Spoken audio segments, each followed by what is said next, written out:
Welcome to the Reporters Square Table presented by LendingTree. I'm Matt Rochinski from Hornets.com, joined by some tremendous guests this week. Great guests. We've got a bunch of new guests on this week. We've got our Senior VP of Consumer Engagement, Seth Bennett, joining us, as well as our Social Media Manager, Diana Biffle, has been on the show before, so she's a repeat visitor. And we're getting from the radio home of the Charlotte Hornets, WFNZ, Jason Huber is on, who does pretty much absolutely everything for them in that digital department over there. I mean, this guy is going crazy.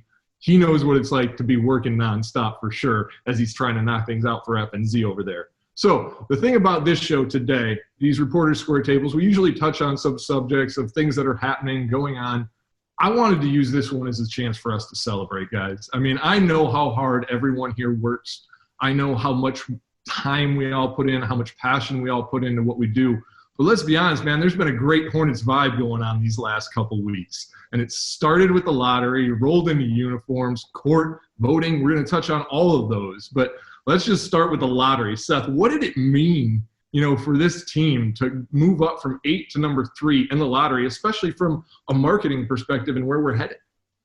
Sure. Well, obviously, it was huge for our organization to get an opportunity to move that far up in the lottery. Obviously, we hadn't done that in quite some time. But I think most of all, it supports what Mitch Kupchak has talked about, our ability to get a good player. And we believe, he believes, and certainly we look forward to getting a really talented player at that position that helps everything that we're trying to do. And Diana, from a fan standpoint, externally looking out in social, what were fans saying when we got the number 3 pick? We know that they were thrilled as much as we were. I mean, it was such a blast that night. We actually, as soon as we found out we got the number 3 pick, we posted this really amazing video of Miles's son dancing and asked people to react to the pick and only gifts. We got more than 300 gifts from every excited movie scene, music video you've ever seen. So it was really fun. And honestly, I don't think any of us could sleep that night. We were engaging with fans past midnight.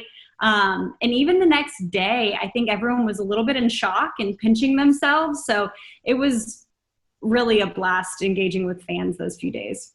And what about you, Jason, over at FNZ? I mean, when the lottery starts, let's be honest, everyone goes, okay, they got this chance. And I've worked for the Hornets for 15 years, Seth. I never saw us move up like this. So for you guys, in radio, when you get something like that happens, what was the buzz the next day as you guys were all talking about it? Yeah, I mean, like you said, you've got the 8th most lottery odds. A lot of people are like, oh, they're not going to move up. The Hornets haven't had much luck the last, handful of years. So you're not thinking much of it. And when you're watching it and you see them start moving up, you start seeing the fans tweeting, oh, they're in the top 3 now. They're getting excited. And like you said, it's hope. And top 3 pick, that's a big thing to have going into the future. So they were really excited, and it was really cool to see it's been years since they've been able to move up. Yeah, and it's going to be amazing because no matter who we get at this number 3 pick, as Mitch Kupchak said, as Seth pointed out, we're going to get a guy who could be a difference maker for this franchise. We are really excited about that, no matter who it might be. But we didn't stop there either. We launched, we do all this stuff to get the lottery, and then we come back a little less than a week later, and there's some new uniforms that we've unveiled. Our new association, our new icon uniforms. Overall, Jason, I'm going to start with you from the external spot this time. What do you think of the uniforms, and what have the fans been saying about these new unis? Personally, I love them. I mean, I love the pinstripes. I mean, I was hoping they'd come back. You guys put some clues out there, so everyone was kind of thinking, hey, these are going to be the pinstripes are coming back. But just seeing it and seeing the similarities to what it used to be like in the 90s, but just seeing the change and how it relates to the uniforms the last few years, it was really cool to see. And fans loved it. And they were all, like I said, they knew it was coming. But once you see it, you're like, wow, this is kind of, the new age of the Hornets. This is the future. You've got that top 3 pick. You've got the hope with the young guys. And I think it just really fit in. And I think that's what fans were saying the most was it kind of gives that future, hey, we're moving forward. And it got them really excited. And it wasn't only on FNZ they were excited. It seemed like on our social accounts as we were following along, people were pretty pumped there too to see that teal, really that representation of the teal. What would you think? What was the response overall, Diana, on social?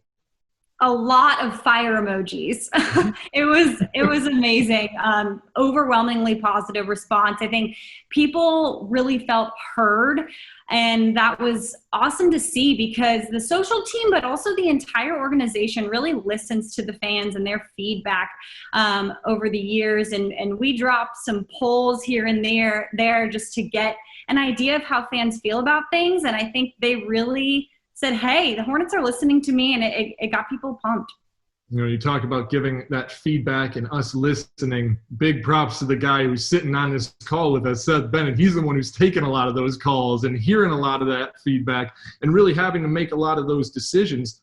Seth, when you look at the uniform announcement, what was really the intent behind these uniforms in the plan from the organization? Well, I think certainly what Donna mentioned, listening to our fans, looking back at the legacy of our uniform designs and what really resonated with fans in the design elements, and then how do you bring that forward? Unfortunately, the rules don't allow you to go back and adopt the uniform that you wore 30 years ago as is.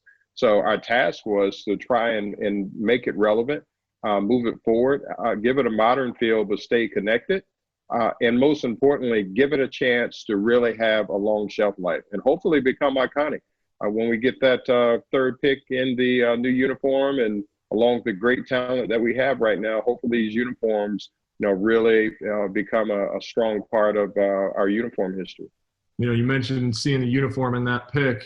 Got to do a shameless plug. Go to HornetsUniforms.com where we unveiled these new unis, and you can sign up right now for your chance to win one of these new uniforms of our #1 draft pick. So make sure you fans out there get over there and do that right now. What were some of, when we look at these uniforms, what were some of the things that really stood out to you guys? You mentioned the pinstripes, but what was one of the major things that we wanted to convey with this, Seth, and the design of the uniform? Sure. Well, it was all about storytelling, helping again reconnect with the legacy that we have in our uniforms, what basketball in its purest sense means across the Carolinas, those characteristics, that really are strong and bold, representing the fierceness, that we believe our brand represents. So, that was the goal in the design elements. And obviously it was quite an extensive process. Spent several years going through different variations and various levels of approval. And we were pleased with where we got to. Our uniforms are part of a larger story. Most people know we have multiple editions that we're able to wear on any given season. So, those two represent an important part of that, and will be with us for many seasons to come. Yeah, the organization does a tremendous job in trying to tell a story behind things, not just changing things up. Sometimes our fans might think out there that, oh, they changed uniforms. That's something they made the decision last year. No, this is not the way this works. We're at this process for quite some time, really working and busting our humps to get it done. So knowing that we got those uniforms done that same way, we weren't done yet. Still, it just keeps coming. The hits just keep on coming, folks. That's the kind of way I'm looking at it. So after that, it was just a few hours later, we announced and unveiled a new court presented by Lending Tree. Of course, got to talk about Lending Tree and the great things they do for us there. But what did you guys think? I mean, because it seemed like the response, it was like, hey, here's uniforms. Everybody's hyped and everybody's talking about it. And then we come back with a court. Kind of broke the internet a little bit for Hornets fans. We love doing stuff like that. So what did you think about the court, Diana, and what did fans think about the court? I love the court, and it was a day full of great news for the fans, and you could really tell on our channels. People really love the court, and what I really like to see the most is that the fans were expressing hope about seeing the court and the uniforms in person. That was really what hit me, because we need that hope, and our fans have been waiting so patiently. And yeah, we've been trying to bring competition to our channels with the Top Play Tourney and with even playing tic-tac-toe with our fans, but there's really nothing like playing basketball and seeing the court, seeing the uniforms in person, and a lot of people talked about that, so that was amazing. Yeah, Jason, what did you think? What was your overall take and the fans at FNZ on what the court looked like? And we gave you plenty to talk about that day, I'm sure. Yeah. I mean, I agree with Diana. You know, the fans want to see it. Obviously, they're holding their breath, hoping soon here in the next few months they'll be able to see it. But I think that one of the best parts of the court was just having the honeycombs, the cells back inside the paint. I mean, that's something, you know, that hasn't been around for a while except for the classic court. So that was really cool to see. There are a lot of similarities, you know, to the court's last few years, but it is cleaned up. It has that secondary logo in the middle. They're just, you know, a lot of changes, but also some minor changes and tweaks that I think when fans are back in the arena, they're going to be able to notice it even more and say, oh, I didn't see that before. And there's just a lot of, you know, a lot of cool things there. Yeah, you know, and not only that, but as, you know, doing all of these things, the thing that I've been the most impressed with, Seth, is how this organization, in this situation that we're all in, we're talking about major announcements. We're not talking about just, hey, we signed a player here or there. We're talking about changing uniforms, changing courts, creating voting programs, all of those things. It's been so impressive to me. And how have you thought it's worked, Seth, with this crew working, not actually seeing each other other than the way we're seeing each other right now, and be able to pull off all of this stuff? We absolutely maximized our video call usage across the organization.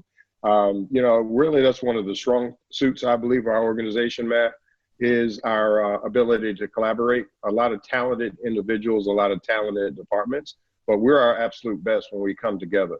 So, you know, even through this process, fortunately, you know, we've been communicating well prior to our work from home situation. And so, you know, we were able to continue that in a video environment and still get that same level of creativity and collaboration.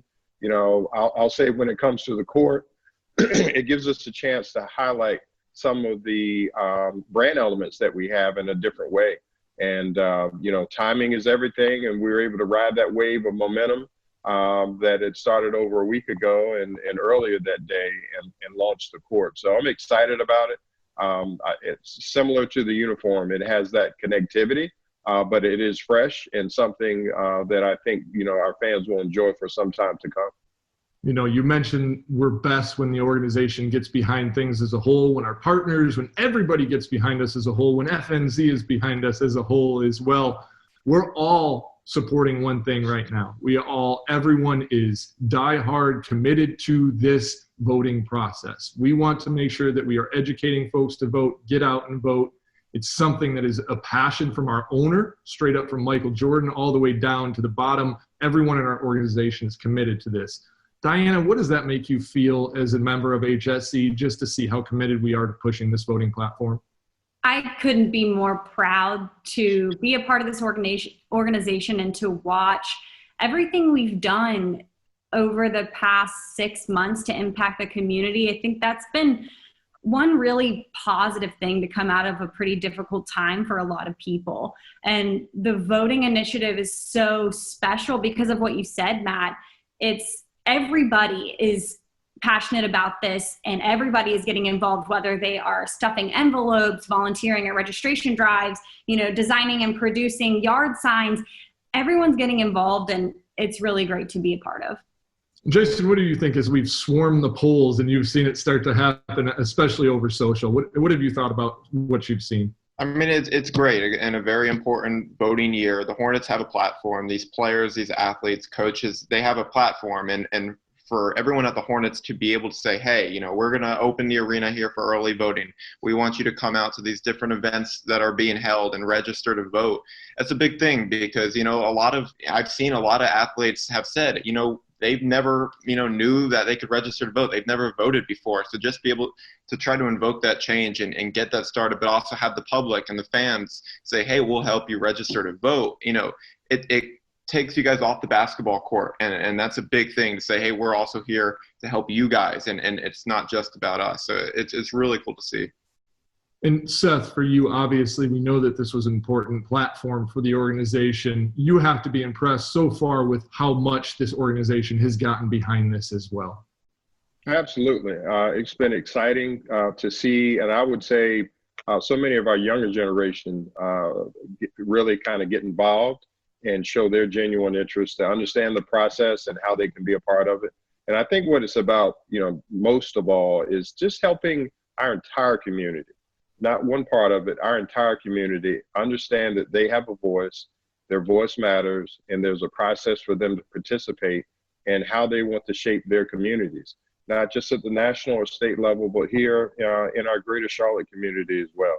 And just helping people understand how they can be a part of that process, I think is something that I'm really proud that our organization is at the forefront of. Yeah, a lot of great information out there right now. If you're wondering if you're registered, if you want to know how to register, if you have any kinds of questions like that right now, please go to hornets.com/go vote. You can check out our voting page with all of that information. We're adding things on there on a daily clip. Whenever we get anything new that we think is important to our fans, we're updating it. So please make sure to go and check it out. Well, y'all, it's been a whirlwind today. I mean, we've jumped from subject to subject to subject, but there were 4 massive things that were going on that were so exciting for us in the course of the last week and a half. And I just wanted to really celebrate it with you 3. I thought it was a great opportunity to really kind of talk about some of the awesome stuff we're doing. Sometimes we got to be our best self-advocates, right? There's no doubt about that. When we're doing good things, let's let people know about it. I love it. So thank you guys all very much. Next time, we're probably going to be touching on bubble talk. Yes, that bubble is coming up for our in-market bubble soon. Don't have much time to get to it now, but we'll get to it next time.